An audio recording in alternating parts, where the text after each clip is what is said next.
DGISPR lieutenant general Ahmad شریف چودھری نے media کو دیے گئے خصوصی انٹرویو میں واضح کیا کہ پاکستان کی قوم نہ پہلے جھکی تھی نہ اب جھکے گی۔ ان کا کہنا تھا کہ ہماری شہادت کی آرزو ہماری زندگی سے بڑھ کر ہے اور اس جذبے میں کبھی کمی نہیں آئی۔ بھارت کے ساتھ حالیہ کشیدگی، خطے کی مجموعی صورتحال اور پاک چین تعلقات پر گفتگو کرتے ہوئے ترجمان پاک فوج نے کہا کہ پاکستان کی سب سے بڑی طاقت اس کا غیر متزلزل عزم ہے۔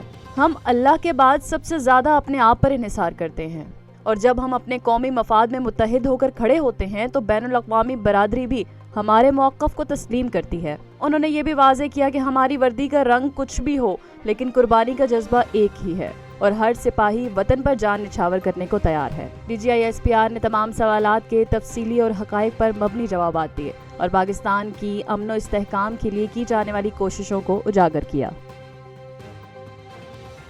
اقوام متحدہ میں پاکستان کے سفیر عاصم افتخار احمد نے عرب گروپ کے سفیروں کو حالیہ بھارتی جارحیت اور خطے کی صورتحال پر تفصیلی بریفنگ دی۔ انہوں نے واضح کیا ہے کہ پاکستان نے بھارت کی جارحیت کے جواب میں نپا تلا اور متناسب رد عمل دیا اور اقوام متحدہ کے چارٹر کے تحت اپنے دفاع کا حق استعمال کیا۔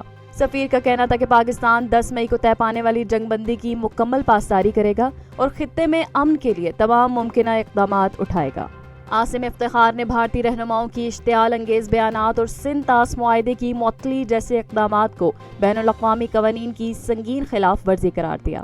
انہوں نے واضح کیا ہے کہ جموں کشمیر کا مسئلہ اقوام متحدہ کی قراردادوں اور کشمیری عوام کی امنگوں کے مطابق حل کیے بغیر جنوبی ایشیا میں پائیدار امن ممکن نہیں۔ انہوں نے عرب ممالک کی حمایت اور پاکستان کے موقف کو سمجھنے پر ان کا شکریہ بھی ادا کیا۔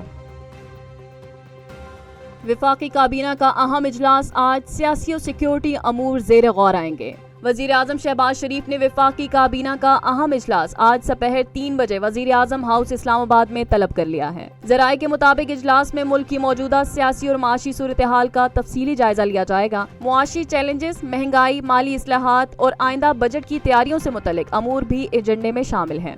اجلاس میں خطے کی سیکیورٹی صورتحال خصوصاً پاک بھارت کشیدگی پر بھی غور کیا جائے گا۔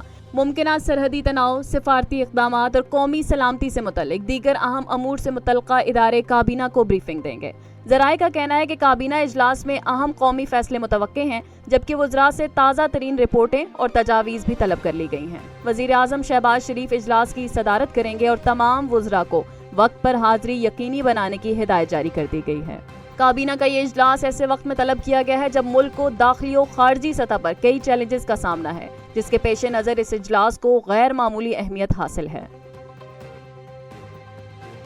ہالی ووڈ کے سپر سٹار ٹام کروز کی نئی film mission impossible 8 the final ranking نے ریلیز سے قبل ہی $12 ملین کا بزنس کر لیا، جو فلم انڈسٹری میں ایک شاندار کارکردگی کا اندیا ہے۔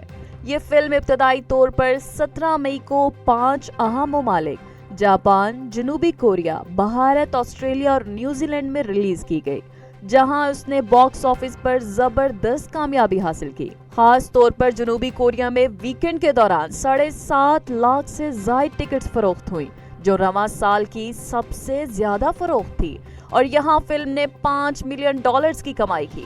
بھارت میں فلم کی کمائی $4 ملین رہی، جبکہ جاپان نے $2 ملین اور آسٹریلیا اور نیوزی لینڈ نے مجموعی طور پر $1 ملین کا کاروبار کیا۔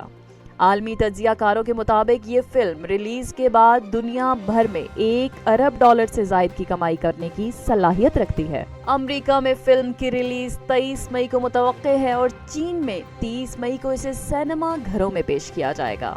شمالی امریکہ میں ابتدائی ویکینڈ پر $100 ملین کی آمدنی کی توقع کی جا رہی ہے، جو ٹام کروز کی شہرت اور فلم کی مقبولیت کا منہ بولتا ثبوت ہے۔ فلم کی ایڈوانس بکنگ میں یہ ریکارڈ توڑ بزنس فلم کی کامیابی کی ضمانت بن چکا ہے اور دنیا بھر میں اس کے شائقین بے صبری سے اس کا انتظار کر رہے ہیں۔